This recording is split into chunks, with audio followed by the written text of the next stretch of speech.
Roberta.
Welcome to J is for Justice podcast.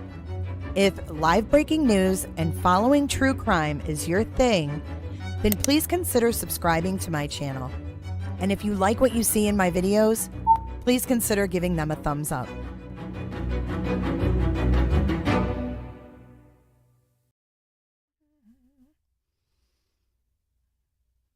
Roberters. Roberta. Hello, friends. Welcome back to J is for Justice. Let us load up here. Jay is not muted. Shell. Hello, Shell. Hello, Streamlabs. Hello, Potato. And who else do we have as memberships? We have Kim Hunter. We have Tough Tiff.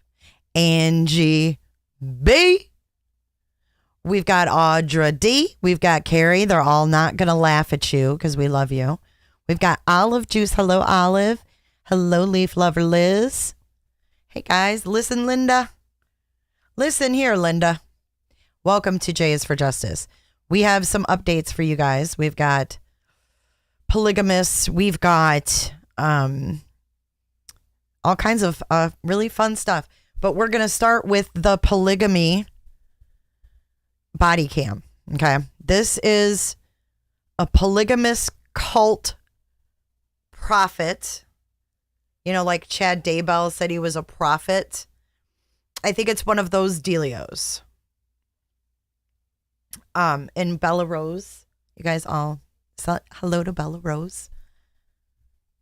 She's tired. But yeah, so this happened in Utah, I believe. The guy's name is Samuel Bateman, and he was arrested on August the 28th, but this body cam just came out. So even though this happened back, hello, Nikki Stripper Poles. Even though this happened back in August, this is new footage. So let's take a listen. I'm obviously going to be stopping. Y'all know why. Because y'all love to hear me talk, but not only that, it's the strike factor. What's going on today? It's going to warm up, I think. Yeah, it's already kind of warm, especially wearing all this armor. So what's going on? You know these people over here? No. Okay. Are you just kind of watching the show? Yeah, I've previous silent witness chairman, and so I'm always curious about what's going on. Okay. Yeah, it's a little traffic stop thing. They're just trying to sort through something, so. A lot of response. Well, it was just kind of a multi-jurisdictional thing, and just kind of came out across a bunch of different areas, so that's all. Oh, yeah, that's all. Nothing to see here. The guy's like, quite a response. I'm a little hard of hearing, I'm sorry. You don't know any of these people, though? No. Hey, Jake, I do it. have no idea. Okay. Well, cool. Yeah, it looks like they're probably wrapping up what's going on right now. So, what's your name, sir? Yeah, they, Oh, this Sir, is, what's your first name? I'm sorry, Flagstaff, Arizona. curious and nosy. What is it? What's your first name? Carl. Carl, I'm Ryan. Well, it's nice to meet you, Carl. So you used to do silent witness, you said? Yeah, I used to, up until about 2 years ago, I was the chairman of Silent Witness. So Lisa! I usually found out later. what was Lisa going on. Nightbot loves you Okay. for that. Well, cool. Only nosy, that's all. Just nosy. Yeah, this ain't much, and it's definitely not anything that affects the security of Flagstaff, so Okay. I think we're good. Thanks, sir. Take care. Have a good day. Yeah, nothing to see here, okay? So that was the first segment, I think. Now, here's the yikes factor.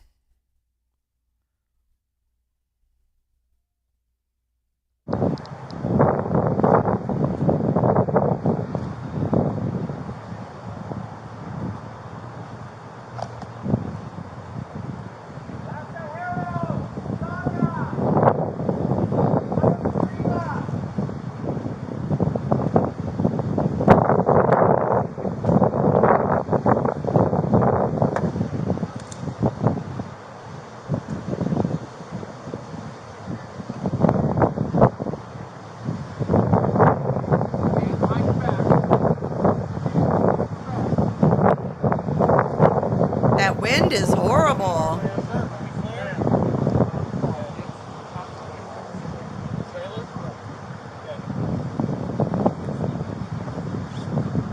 Nightbot is a polygamist. Oh my god, that's so funny. Roberta Tampa. Yep. Here comes the first round of girls getting out of the back of the pickup. That's how it played out. Hi, lovely potatoes. There are people back here. Well, let's get the GMC done first. No one else in the vehicle. No one in the bed of the truck. There's no one in the trailer. Let's get everyone out of the Come car. on out. Everyone out of the car.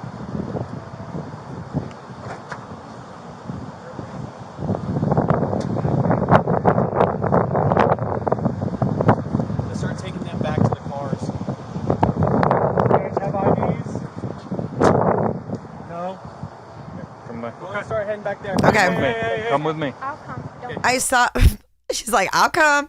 Don't touch me. But the thing about this, guys, is these girls are not of age. Some of them are underage. So it's not really like about a choice of being in a polygamous cult. Some of these girls are as young as 11. Start walking back there. They don't need to go in handcuffs. Brainwashed.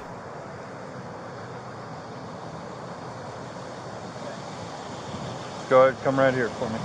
Come over by this car. Go ahead, stay right there for me. Go.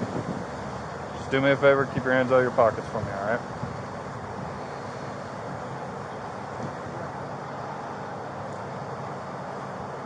Do you guys have names? I'm Deputy Mitchell. You want to tell me your name, or just so I know who I'm talking to? Okay. And you know they're taught to like fear the police. Like the police don't want to help you. Hey, are you good to watch these stores? Yeah. This is this one in the dark blue. Okay.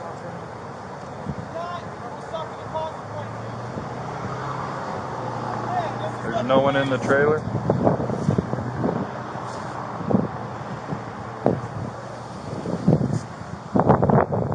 Wait for it.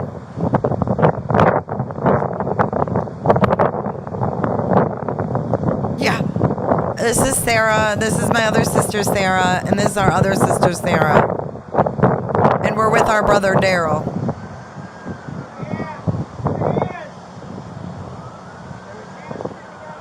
And that's the suspect yelling.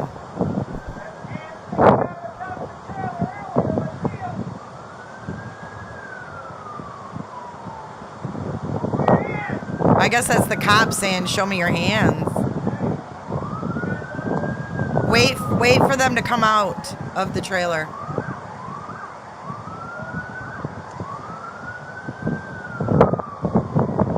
I was wrong. This isn't Utah. This is actually Arizona. Of course I did, Carrie.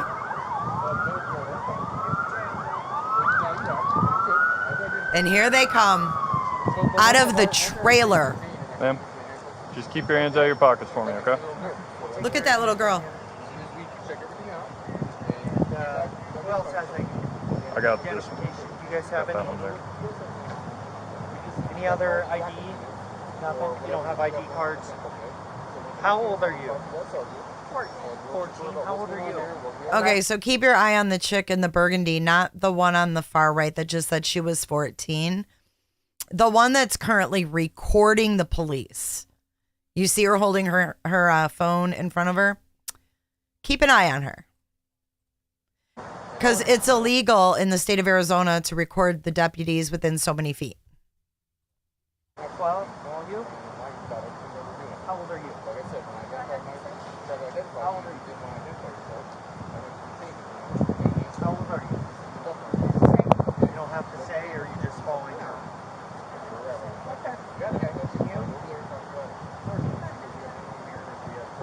Well, we're going to identify each and every one of you. Hang tight a minute. Ma'am, can you keep your hand out of your pocket for me? Thank you. I understand. It's just a safety thing.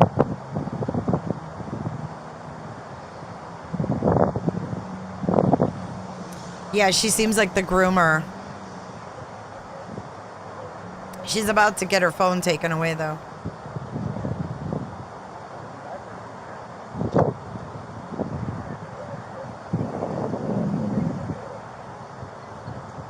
All right. I'm going to have each one of you put your phones up on the vehicle here. Go ahead and put your phones up on the vehicle. Thank you. Anyone, do you have a phone? That baby. Hey, that's not right, is it? Do you have a cell phone? It's not with me. Okay, not a problem. All right. Do we have to, like, put them out there? Yes, ma'am. We're doing an investigation right now, and I'm not going to have you have a phone in front of me, okay? You'll have a right to get your stuff afterwards, okay? So, instead of playing games, let's just put them there like I just asked you to. So she tried to position the phone. She was over there like trying to, prop it up just so. And he's like, we're not playing fucking games. All right. So I got your ID, correct? Okay. I need you to write your first name, middle name, last name, and your date of birth. Like I said, I need to identify each and every one of you. Make sure it's clear and legible.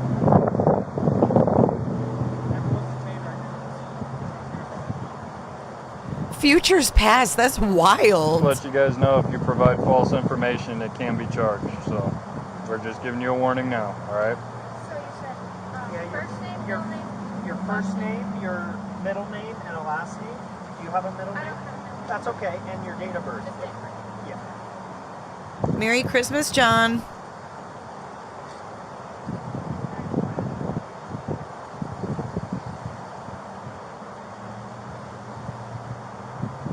And does everyone have water? Anyone like needing water or anything?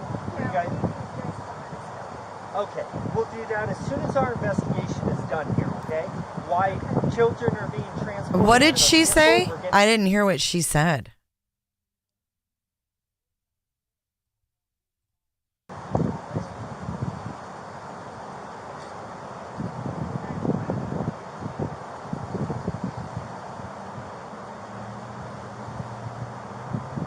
And Does everyone have water? Anyone like needing water or anything? You guys? Okay, we'll do that as soon as We're needing you guys to let us go, I think is what she said. Are being transported in a vehicle. We're getting calls about hands sticking out of a vehicle, out of the trailer. So that is why we're contacting you guys, because it is unsafe for children to be riding in a trailer. They're not properly seat belted, and we need to do an investigation and figure out what's going on, okay? Do you have any questions? Yeah, isn't that legal in Arizona? No, ma'am. Okay, so he just said they saw hands sticking out of the trailer and that none of the children are properly restrained. And she says, isn't that legal in Arizona? He says, no, it's not. Will it go on my record? Like will it harm my record? Right now, we're just investigating. investigating. Okay, you're not being charged with anything at the moment. You're not free to go because we are conducting an investigation. What about him? At this point, he's detained right now. I don't know. That really makes me mad. Okay, I understand that, but like he said, once we do our investigation, we can figure this out. But we just need you guys to give us your names and You stuff. have to let him go. No, ma'am. No. You're not going to decide the outcome of this. We will decide, and we'll let you know how everything's going to happen here, okay? Sound okay? I don't think it sounds okay to her, sir.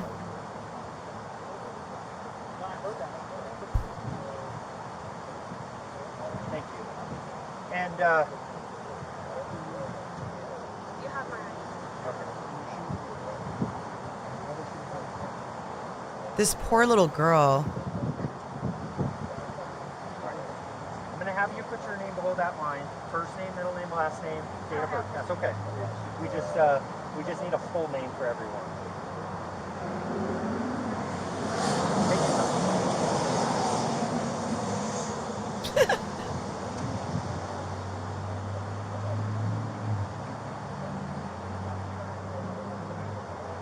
Future is past. That is just so wild. Is that what she said? They have to let the mail go?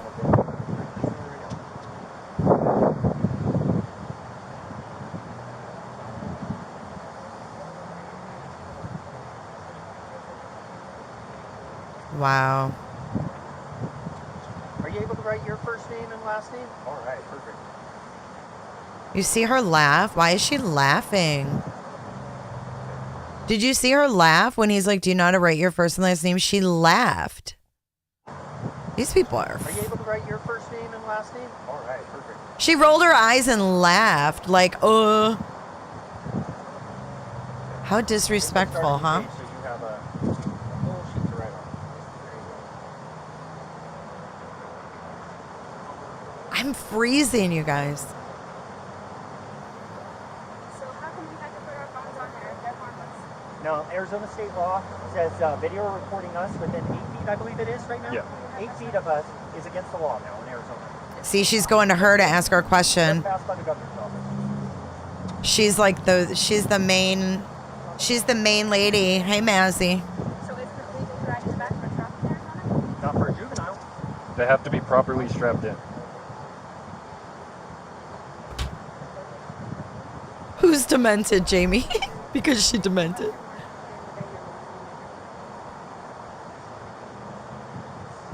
Thanks, Illusion. The lighting does wonders. Thank you. And you said you're Uneducated and brainwashed, yeah. You open the car.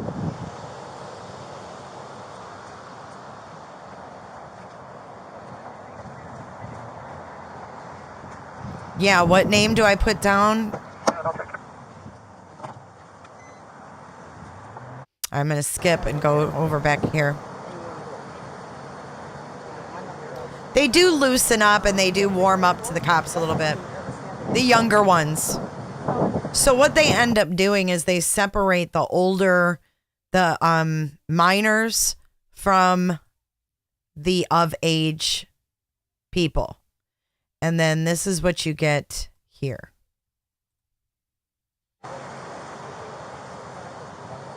And that girl did not like that separation.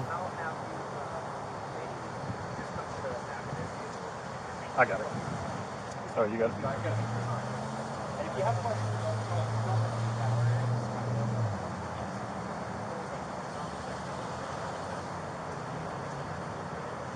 preference or just next down the line? Yeah. Okay. I'll just stay with the names. Go.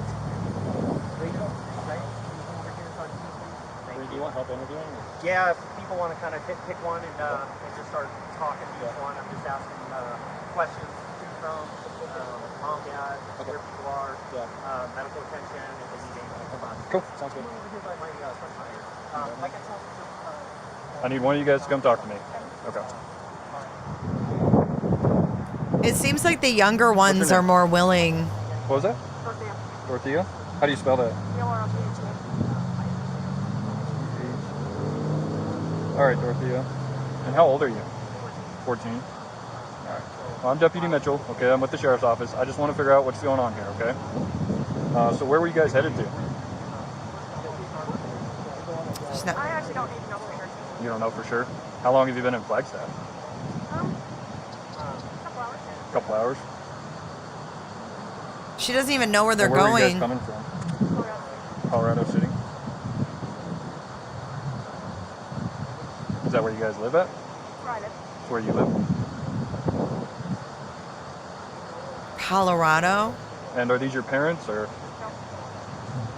are your parents still in Colorado City? One of them. One of them? I have Which no one? idea where my mom. Mom? And you don't know where she is? I can ask you. Okay.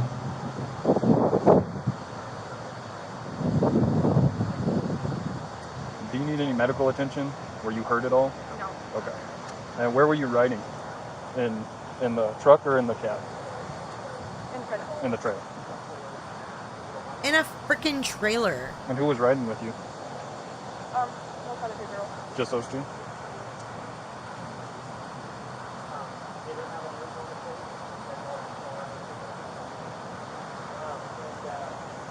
You didn't know where you guys were going to, you were just riding? Well, the thing is, I got invited to come. You got invited to come? Who invited you? My friends. Your friends? Are they here or? Okay. I got invited. Oh, I got invited to go, and we all just wore the same dress in different colors and hopped in a trailer.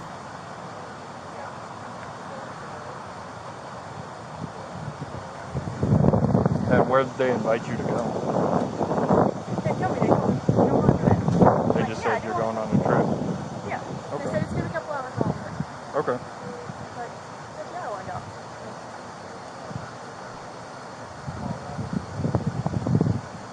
And how long have you known these friends for? You can guess. It doesn't have to be official.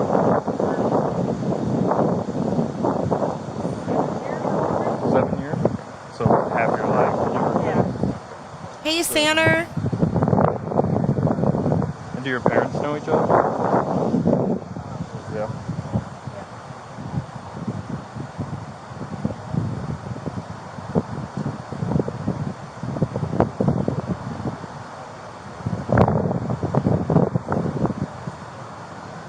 And where do you live in Colorado City? Do you know your address? It is 5 East Garden Avenue. Garden, like a flower garden? So, No, wait, Garden Avenue. let me get this straight. Excuse me. Frickin' COVID. This girl, her mom's in Colorado. She's with her friends, and she was invited to go. Am I getting this right here? And she didn't say anything about a dad, correct? Red Stags, hey. Hello, Reek and Elite. Merry Christmas and Happy New Year. Garden Avenue. Cool. All right. All right, so that's pretty much that. And that is Samuel Bateman. And I wanted to show you guys a little more. And you can watch that. I skipped through some of it. It's on Law and Crime Network or channel. So this is the actual story behind this. Let me see what you guys can see. Okay, you're good. All right. So the federal government has charged 3 women with kidnapping 8 underage girls who were involved in a related federal case against Arizona polygamous leader, Samuel Rappy Lee Bateman. The FBI accused Bateman, 46, of sexually abusing underage girls in an affidavit filed in federal court late last week. As a result of multiple investigations into Bateman, the Arizona Department of Children's Services removed to protective custody 9 girls from Bateman's property in Colorado City, Arizona in September. During the Thanksgiving holiday weekend, 8 of the girls fled a group home in the valley and disappeared before the FBI tracked them to an Airbnb in Spokane, Washington on December the 1st. 1 girl remained behind. On Wednesday, Naomi Bisline, Donna Barlow, why do I think that Donna is the sassy one? 24, the other one doesn't have an age, Moretta Rose Johnson, 19, were in federal custody on 1 count of obstructing a federal prosecution and 2nd count of abducting the 8 girls. Naomi Bisline's attorney, Daniel Kaiser, claimed that Bisline and the other women being charged were victims of Bateman and other elders in power in the FLDS community. This is Naomi, so that must be, that's that girl in the burgundy. I'm pretty sure that's her. Certainly looks like her. The women and underage girls were part of a larger group made up of 12 women and 10 minors who Bateman took as wives. Of the minors, the youngest was 9 at the time of their marriage, and the oldest was 17. Those records describe how Bateman, acting as the self-proclaimed prophet of a splinter sect of the polygamist fundamentalist Church of Jesus Christ of Latter-day Saints, used his position to order orgies involving some of the girls, which he would call atonement ceremonies. I cannot with this shit. Okay. The Colorado City-based FLDS is a splinter sect of the Mormon Church, which no longer condones polygamy. Look at this guy.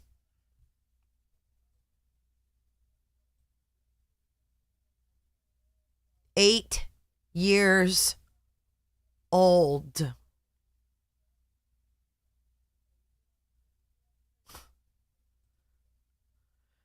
September 13th, 9 girls were taken into state custody when federal agents arrested Bateman on suspicion of destroying evidence in an active federal investigation into him. Federal authorities allege that Bateman, from jail, instructed the women to delete all the files in messaging app Signal. New court filings detail for the first time the suspicions federal agents had that Bateman had sex with underage girls and why they suspected he was trafficking them across state lines. In an affidavit filed in federal court, the FBI says Bateman and the girls moved around to Canada, Washington, Utah, Nevada, New Mexico, and Nebraska.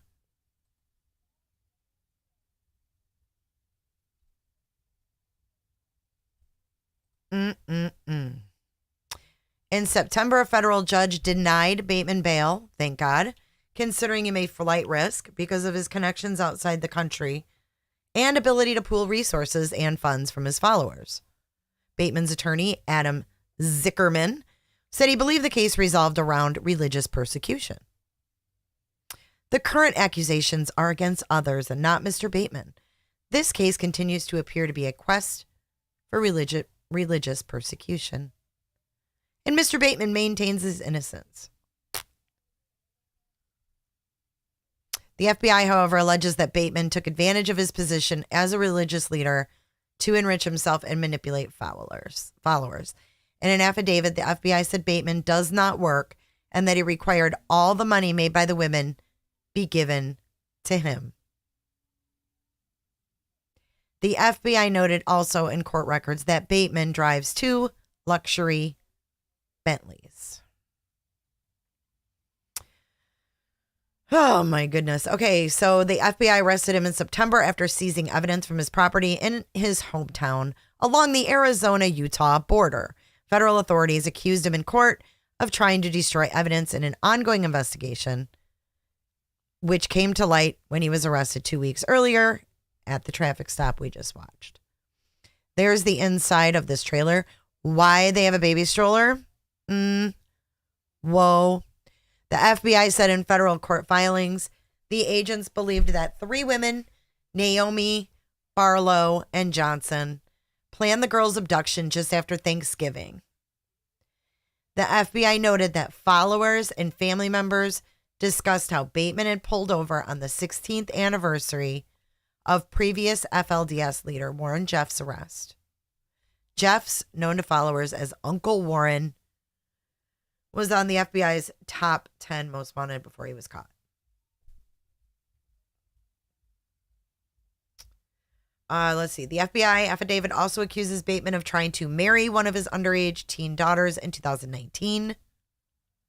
The same year, he proclaimed himself a prophet in Colorado City. The FBI attests that Bateman's first wife claimed she left him in February of 19 after he told her he was given a message from God to marry and impregnate their daughter, a teenager under the age of consent. According to court filings, the Colorado City Marshal's Office, the local police force, reported the teen girl told them that even after leaving her father, Bateman kept trying to contact her and gave her a phone. According to the girl, her father would message her describing wanting to fondle her. He called her from time to time and once in 2020 introduced a girl about 10 years old as his wife. He's been doing this since 2019. Bateman had also been accused of kidnapping some of the girls before. The FBI referenced a traffic stop by Iron County Sheriff's deputies near Cedar City, Utah in 2020. Deputies noticed many of the same girls in his vehicle, including Naomi Bisline. One of the adult women told deputies everyone was there by their own free will and Bateman was released. Guess it just matters what cop you get over there in Utah, right? One of the adult women said, "We're all here on our own free will." And they just said, "Keep it going."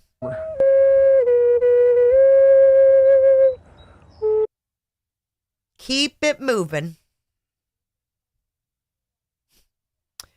His followers number about 50. At one point, he had 22 wives, 10 of whom he took while they were minors. A woman married to one of Bateman's followers claimed Bateman came to their home in Lincoln, Nebraska, and took several of her daughters, including her youngest, who was about 9 at the time. The mother believed Bateman raped the 9-year-old because her older daughters called their mother about the 9-year-old wetting the bed. The older sisters told the mother that Bateman was disgusted when the 9-year-old wet on him. Bateman recorded testimonies of sexual acts and video called followers, making them witness some of these acts on the phone. Many of these calls and messages occurred on Signal. Bateman was released from state custody when follower Torrance Bisline posted a $150,000 bond with a business check. Bisline created the product Velociraptor, a cable wrapping machine. After returning to Colorado City, the FBI believed that Bateman continued to destroy evidence and attempted to get passports for the women and girls. This dude wasn't giving up. On September 13th, the same day, agents rearrested Bateman in Colorado City. The FBI raided 2 homes and the business for a Velociraptor. That's when they took 9 underage girls in custody. There's a picture. Good Lord.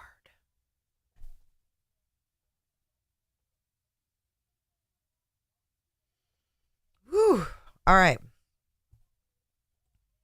On November 27th, 8 of the girls ran away from the group homes in Phoenix and 1 stayed behind. They had been messaging some of the women Bateman controlled, including Naomi, Bisline, Barlow, and Johnson.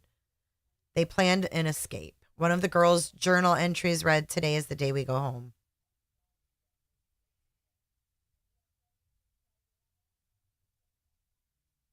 Oh my gosh, it keeps going. What? The group used Airbnb rentals as they made their way to Washington. FBI agents tracked their locations through those rentals. The current location and fate of all 9 girls remain unclear. When asked about the girls, DCS said it cannot comment due to confidentiality laws. It makes you wonder what happens to these kids. Like, I know it's confidential for a reason, obviously, but it's like,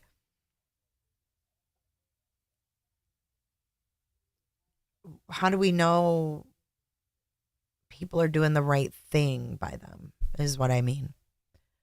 It's such like a blind trust, if you know what I'm saying. So some of the information in the affidavit came from recordings made by a couple who were making a documentary in Colorado City and filmed Bateman. In one of the recordings by the documentary team, Bateman was heard explaining that God told him to make one follower sexually assault a 12-year-old girl while Bateman watched. The Bureau added that Bateman made the girls recite that there was no adultery, darkness, or guilt in the acts. Rather, they were acts of obedience. The girls who were crying on the recording said they hurt, but there was not darkness. God will fix their bodies and put their membrane back in their body. I've never had more confidence in doing his will. It's out of love. And then the girls ended with, "It's a privilege to hurt for someone else so they can rise." Bateman remains in jail, which is, his trial is set for January the 10th. He was in court on December 12th and then 13th. Johnson remains in Washington, but has an initial appearance scheduled in Flagstaff on December the 12th. So that's a little bit old, but January the 10th. Shell, let's add that to the calendar. Not that I'm going to like watch it, but I want to keep an eye on this son of a bitch and make sure like we see justice for these girls and everybody that he's freaking hurt. This is the look of one sick bastard. And you know what he deserves? About 20 wives with the name Lorena Bobbitt. John Wayne Bobbitt's penis. A freaking men. All right, we are on to our next story. We're staying kind of in the religious a pastor. The religious sector. A pastor here in Florida. Imagine that. Florida of all places. Committing pandemic fraud. Him and his son. His son arrested, accused of stealing millions of dollars in COVID relief money. Prosecutors say the new Smyrna Beach men made up a fake ministry to get the funds, then tried to buy a multi-million-dollar home near Disney World. News 6's Lauren Cervantes is outside the federal courthouse where the duo faced a judge today. Let me just say, this is Evan Edwards that you see preaching on your screen.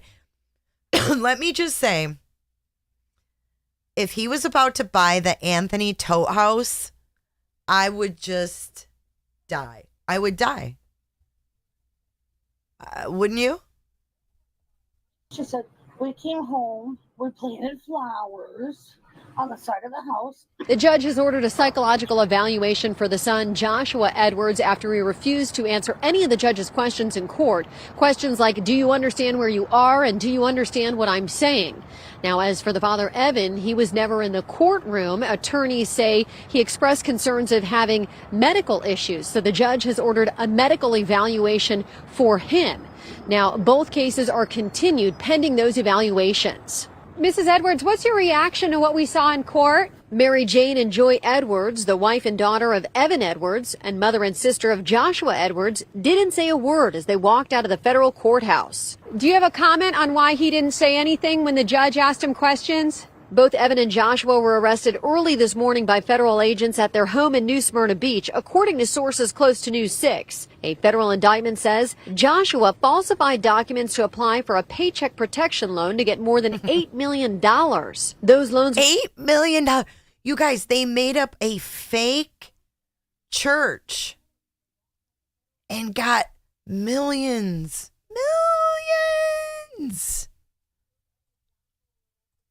Offered to struggling small businesses during the peak of the pandemic. The indictment claims the Edwards used some of that money to try and buy a home in the private Four Seasons resort community near Disney. The two used their family-run nonprofit church called Aslan International Ministry to apply for the loan. But according to investigators, the church was a front and never actually held services.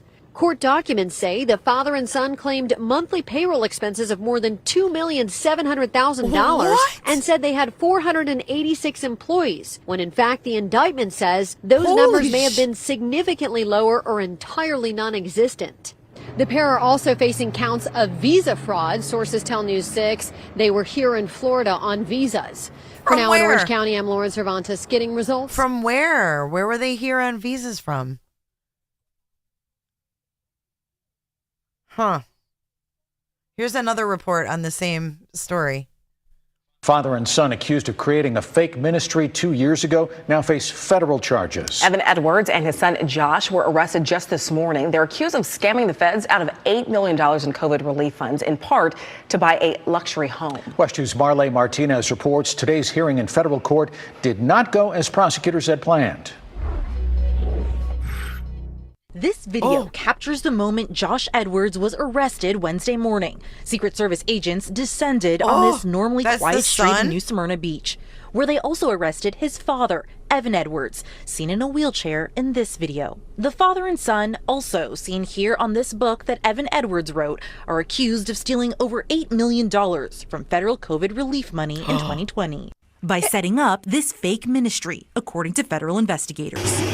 Last year, the Justice Department took back the money, and this week, the pair were arrested at their house in New Smyrna Beach and brought to federal court. The indictment was filed last week and just now unsealed. It alleges that the father and son submitted a fraudulent PPP loan application where they falsely claimed their ministry had average monthly payroll expenses of over $2.7 million and over 480 employees, when in reality, the feds say, those numbers were significantly lower or entirely non-existent. The indictment also says that the pair falsely certified they'd use the money for authorized business expenses, when instead they allegedly intended to use it other ways, like for the down payment of this $3.5 million mansion that investigators say they tried to buy in an exclusive neighborhood near Disney World. Evan and Josh Edwards were both supposed to appear before a judge here in Orlando, but that didn't go as planned. In the courtroom, the father's public defender says he would not get back into the wheelchair to be taken to the judge because of medical concerns, so he was taken to a medical facility. Oh, geez. The son was in court, but his appointed attorney also says he was not able to communicate with him either. The judge tried talking to Josh directly, but he did not respond, so the judge ordered a psychiatric evaluation.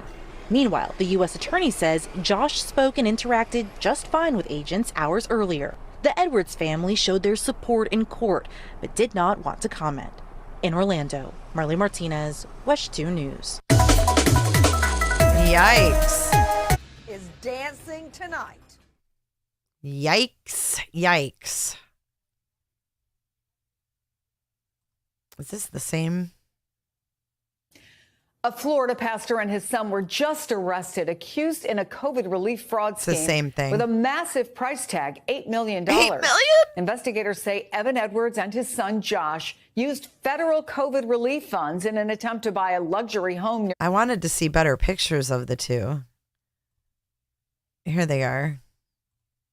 And the only... I don't know how old Josh is, but... Creep Town, dude. But how did they just give away like $8 million just like that. Like, no double checking. This is a legit business with 400 some employees.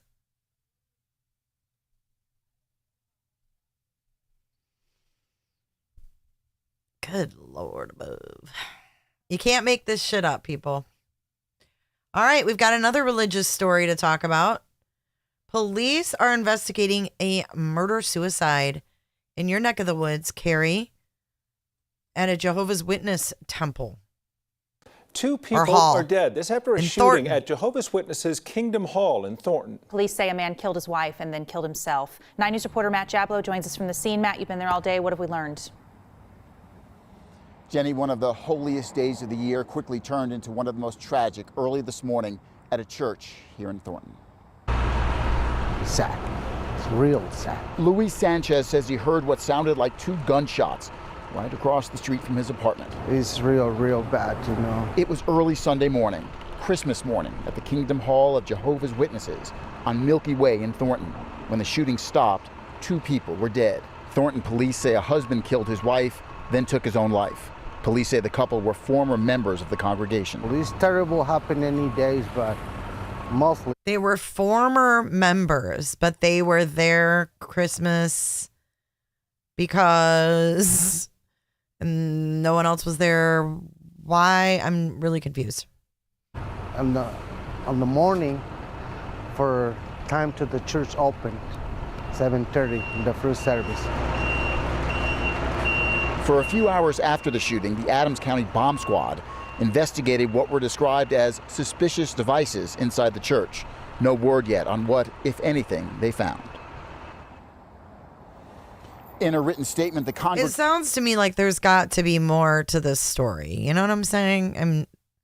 And there's no names, so there's no like really looking into it. But that didn't sound like they had like that robot going in for bombs and shit and making it seem like this was just like a husband and wife.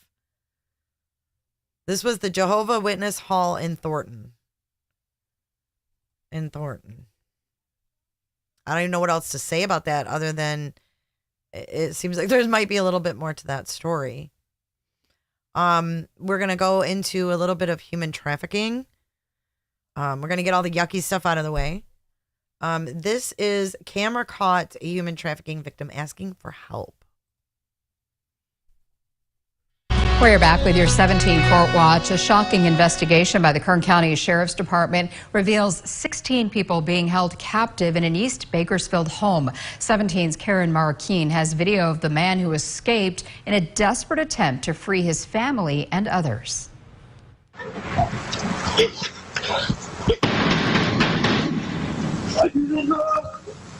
This never-before-seen footage shows a man run up to a home and bang on the garage door. He then proceeds to scream, "Help us." Se oían unos gritos de niños. Isabel Ceja is a neighbor who says kids were also heard pleading for help. This happened last Friday shortly after midnight on the 8300 block of Cha-Cha Court in East Bakersfield. Can you imagine just having someone come to your door like that? Frantic? That a subject is in her backyard, stating that he had been kidnapped and was held hostage. When sheriff's deputies arrived, they contacted the man in the video, who then told police officials he was held captive in a home after being smuggled into the United States from Mexico. He also said approximately 15 other victims, including the man's wife and a minor child, were being held in the same residence. According to a statement from CSO, deputies identified a residence in the 700 block of Salsa Street as the residence the victim fled from. Ceja, along with other neighbors, say the home the victim was held in was always surrounded by cars. They also said the people living in the property had only been there for 1 to 2 months, and that they had always kept to themselves. KCSO has not confirmed this information. Deputies executed a search warrant at the residence, according to KCSO, but didn't find anyone inside. Further investigation revealed the additional victims had been taken to 2 locations, one in the 600 block of South Haley Street and the other in the 500 block. Like, what is going on here? additional 15 victims ranging in ages from 8 to 66? Sloan Lane near Foothill High School. A total of 16 victims, 7 female and 9 male, were rescued. They range from ages 8 to 66. According to a source, the victims had been transported by boat from Ensenada to the San Diego area. They were then transported by vehicle to Bakersfield. However, the Kern County Sheriff's Department has not confirmed this information. 9 suspects ages 16 to 27 were identified and arrested for various charges, such as kidnapping, false imprisonment, human trafficking for labor purposes, and criminal conspiracy. This is just absolutely sick. Sick. And then we're just going to roll right into Texas. This house in Fort Worth is at the center of a federal investigation into human trafficking. The FBI's SWAT team raided it Wednesday night and found 21 people inside and 2 suspects. They went to the house around 9 p.m. last night and raided the home. There was 2 of the coyotes that trafficked the people. Coyotes is the nickname for traffickers who smuggle people across the border. Hilda Duarte is a leader with LULAC. The civil rights group was called in to help find a place for the 21 people found in the home, including 7 women and a 3-year-old girl. Their clothes was taken from them, and that's to avoid them escaping and leaving the home. The group of migrants were released and LULAC paid for their... No clothes. Janice Burns, Merry Christmas and Happy New Year, my lady. And hey, headphones. It's called Open Border. Yeah, did you guys see that a busload of immigrants were dropped off in front of the vice president's house on Christmas Eve, which was really sad because there was little kids and they had nowhere to go. And I get the point of, these governors, but these are human beings, and these human beings were just shuffled out into the cold on Christmas Eve from a bus. They were just driven wherever.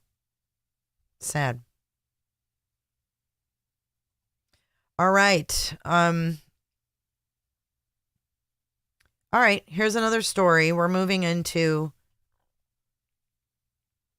We're switching gears to the fentanyl crisis, but this is crazy, crazy story. This is a story about 5 youth who all used the same, what they thought was cocaine, and it was fentanyl.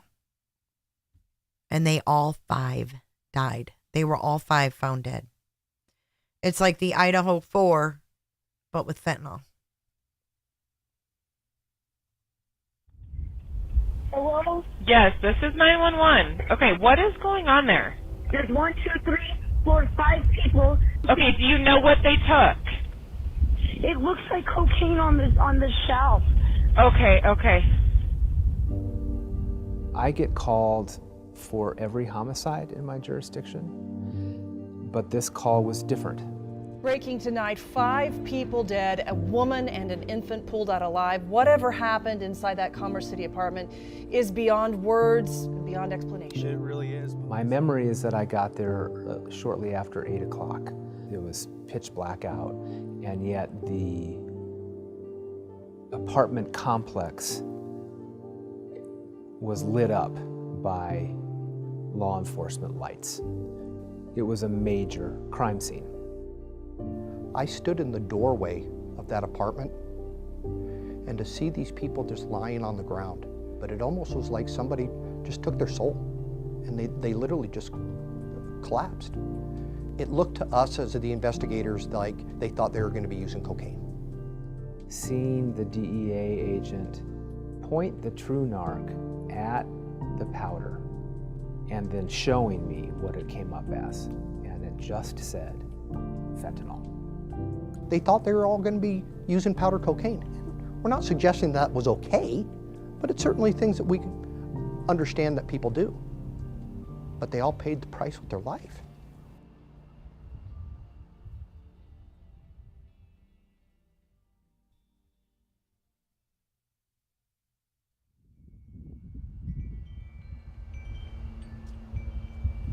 I actually always warned all my friends. I hated drugs. So what gets me so upset is, I told them. And it just makes me sad that it was my sister. Sam was Karina's boyfriend. Jen and Steph, they were our friends.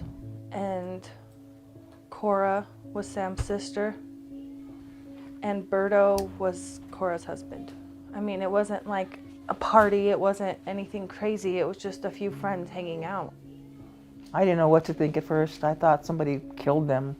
I thought, well, somebody did kill them, but I didn't relate it to drugs at all. I just didn't know what it was. She went to dinner that night and expected to go home and have a little fun, I guess. It was her first real time going out since she had the baby.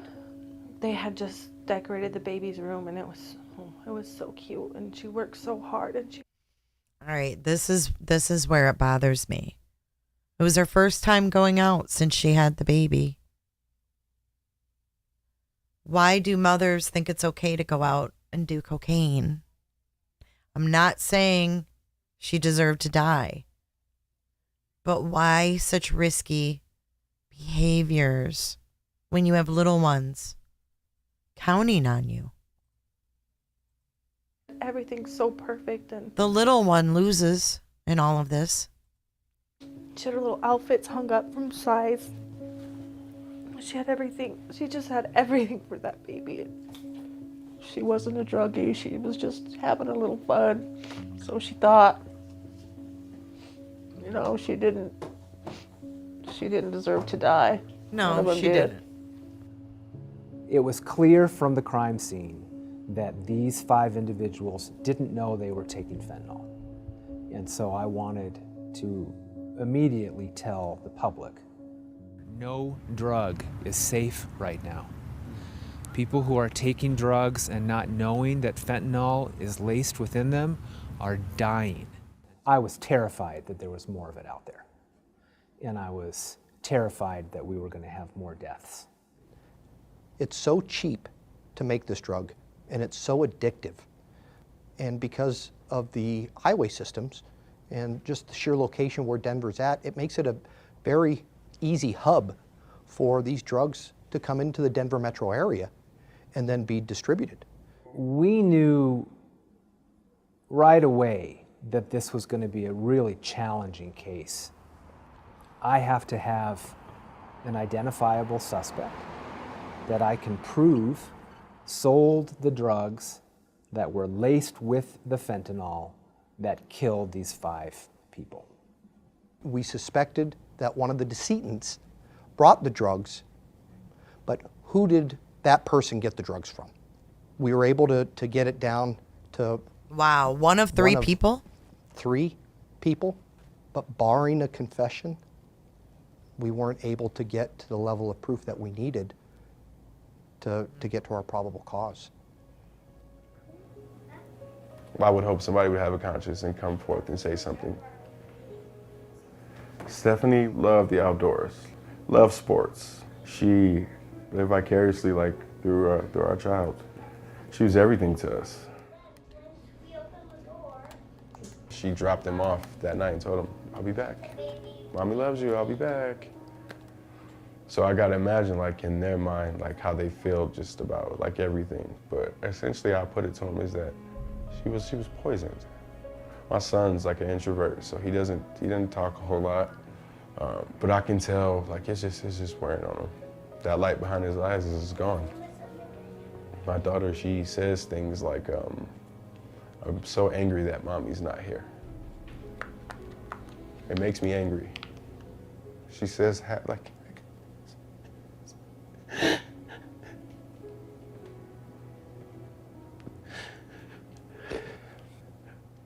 yeah, it's way cheap. This was different.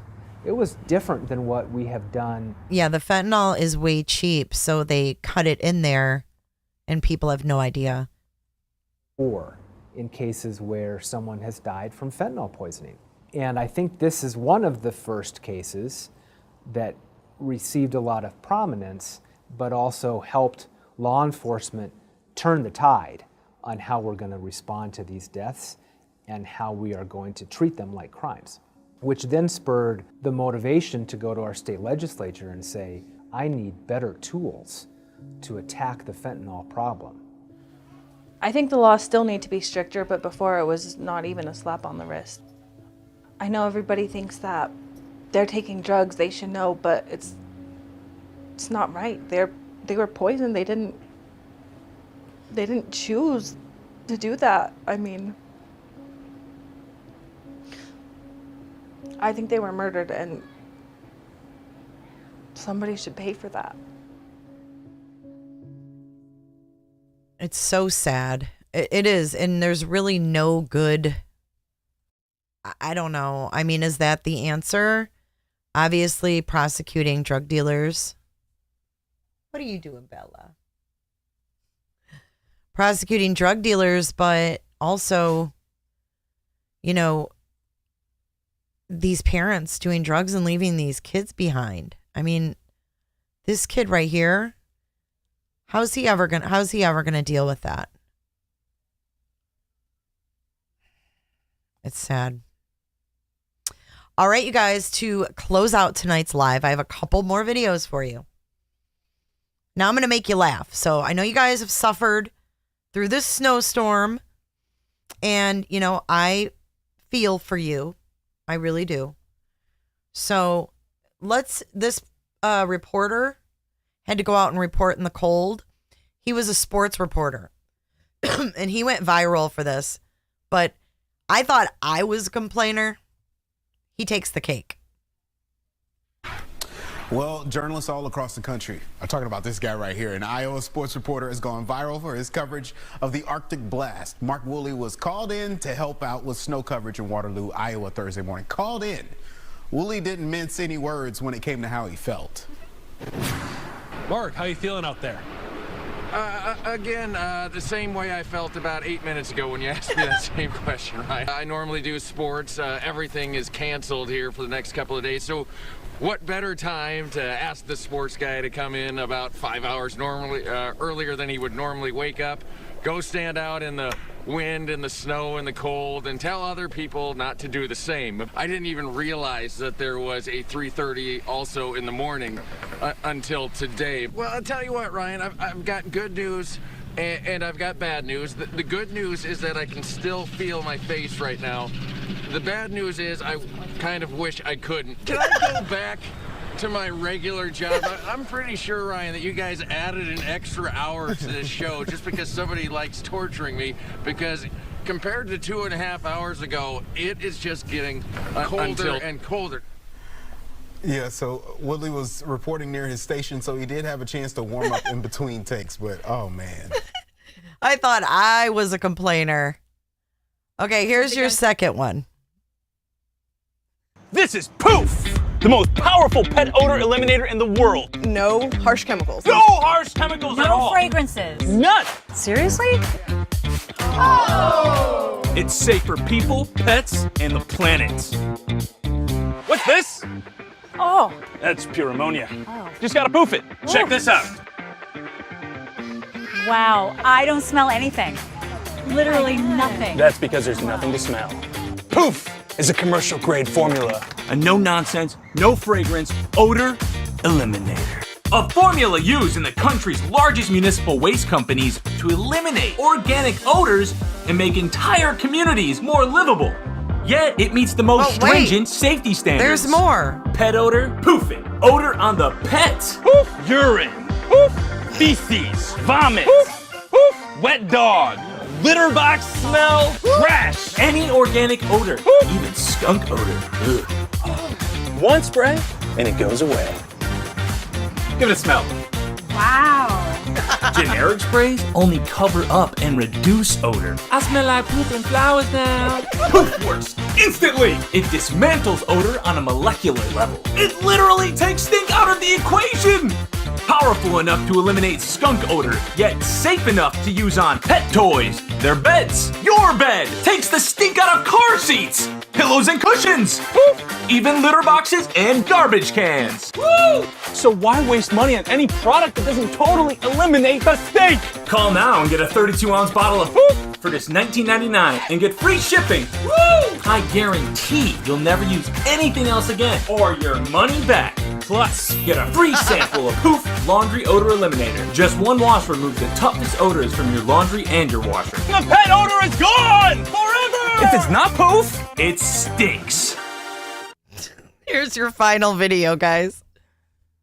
Coming up in 10 minutes, we've got people from the Alberta Masters Games coming in, talking about how if you're over 30, you can compete in a wide range of sports in Alberta for the first time. They brought a pickleball. They brought a pickleball. And a racket. We should play some pickleball. Well, they just brought one. So we would have to throw it at each other, but I'm in. You can play with yourself. Oh. Oh. Oh. So it's raining outside and scattered showers across the city. 12 degrees is what we're saying. I feel very warm all of a sudden. I'm sweating. What's happening? I'm trying to move on, and it'll be cooler and wet today. Just gonna go how's play traffic? with myself. We're children. We're children. Oh, we are in the playground. This what y'all been waiting for? That reminds me a little bit of the shit that goes on around here. Oh my God, that is so funny. All right, you guys. I have an event up for tomorrow at noon Eastern Standard Time. I will be live, and we're going to be talking about Hunter Johnson in the Idaho 4. And we're also going to be talking about what Steve Goncalves said when he said that the wounds were, what was the word? Big? What did Steve Goncalves say?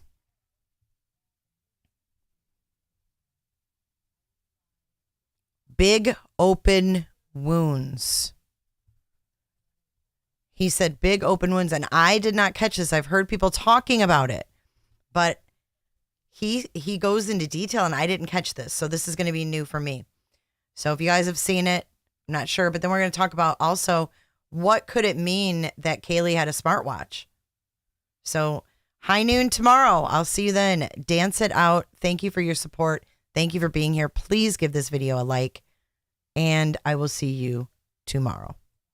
I didn't want to see you again for the rest of my whole life, and I didn't want to see anybody else either.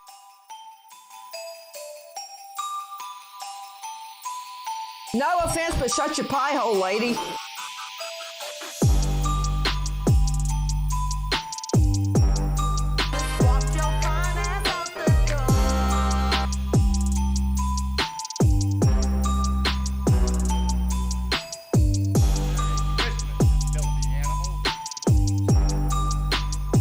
Everyone get treated like scum.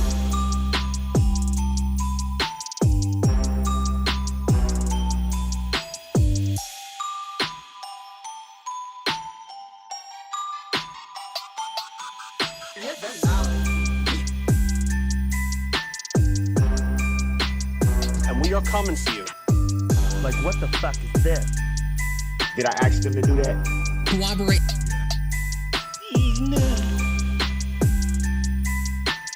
No case is perfect.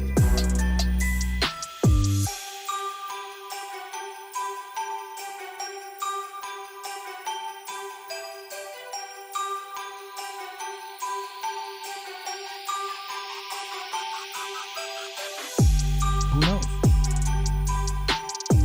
You want them to go to Walmart and hang up the sign? Why is it an issue? Ashley, nobody said yikes, he hasn't come home, Ashley.